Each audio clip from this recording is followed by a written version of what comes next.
ऐसा इसलिए कि पहली बार अमेरिका में इलेक्शन डे से पहले ही 10 करोड़ से ज्यादा लोगों ने मेल के जरिए वोट कर दिया था। कुल 24 करोड़ वोटर में 16 करोड़ वोटर्स ने ही रजिस्ट्रेशन कराया था, जिसमें आधे से ज्यादा लोगों ने मेल के जरिए वोट किया। शुरुआत में उन वोटों की काउंटिंग हुई जिन्हें इलेक्शन वाले दिन 3 नवंबर यानी सुपर ट्यूसडे को डाला गया था। मेल के जरिए डाले गए वोट या पोस्टल वोट की काउंटिंग बाद में हो रही है और माना जा रहा है कि ये काउंटिंग खत्म होने में कई दिन भी लग सकते हैं। डोनाल्ड ट्रंप इन्हीं वोटों पर सवाल उठाते रहे हैं और इलेक्शन डे पर भी उन्होंने यही किया। This is a fraud on the American public.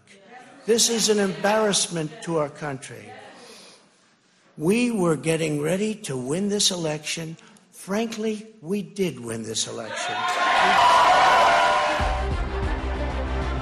अमेरिकी चुनाव के नतीजों पर ऐसा टकराव इसलिए भी है क्योंकि अमेरिका में राष्ट्रपति पद के चुनाव की प्रक्रिया आसान नहीं है। ये काफी जटिल प्रक्रिया है और ये सीधे राष्ट्रपति उम्मीदवार को मिले वोटों पर निर्भर नहीं करती। जैसे इस बार के चुनाव में अब तक जो बाइडेन को 6 करोड़ 89,68,254 वोट मिल चुके हैं, जबकि डोनाल्ड ट्रंप को 6 करोड़ 68,67,908 वोट मिले हैं। इन्हें पॉपुलर वोट कहा जाता है और इस मामले में जो बाइडेन डोनाल्ड ट्रंप से आगे हैं।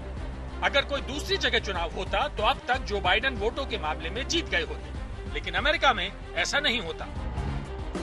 2016 के चुनाव में हिलरी क्लिंटन को डोनाल्ड ट्रंप से 28 लाख वोट ज्यादा मिले थे, फिर भी हिलरी चुनाव हार गई थी और डोनाल्ड ट्रंप जीत गए थे। इस बार अब तक बाइडेन पॉपुलर वोट में डोनाल्ड ट्रंप से करीब 22 लाख वोटों से आगे हैं और अब भी चुनाव का फैसला नहीं हो पाया है।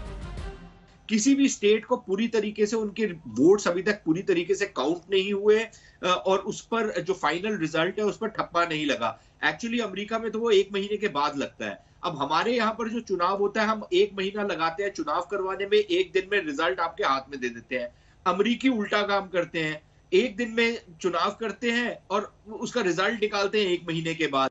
और उसमें जो आशंका होती है वो ये है कि कहीं ना कहीं पर किसी ना किसी ने कोई गोरख धंधा ना किया हो, कि ट्रंप साहब काफी देर से शोर मचा रहे हैं कि ये जितने so called battle ground states हैं इसमें से कई सारे ऐसे हैं जो डेमोक्रेट्स कंट्रोल करते हैं और कहीं ना कहीं डेमोक्रेट जो है अपनी वहां पर सत्ता में क्योंकि है स्टेट्स में, तो उसका इस्तेमाल करके कोई गोरख धंधा ना कर रहे हो, मेल इन बैलेट्स की तरफ से कोई रिगिंग वगैरह ना कर रहे हो।